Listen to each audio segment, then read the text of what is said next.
today's video guys, pumunta nga ako dito sa market para bumili ng kamatis.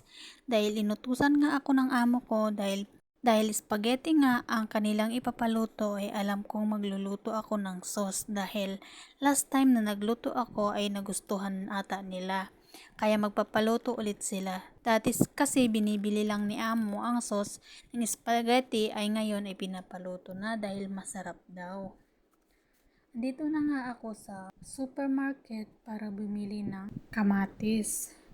Siyempre, naglakad-lakad nga muna ako dito at nag-ikot-ikot muna bago ako bumili. Narating ko na nga dito kung saan nakapesto yung kamatis. Bali kumuha nga muna ako dyan ng plastic para may paglalagyan ako. Sobrang ang ganda ng mga kamatis at naglagay na nga ako sa plastic para dalhin sa baba at magbabayad na. Hanggang dito na lang aking video. Thank you for watching.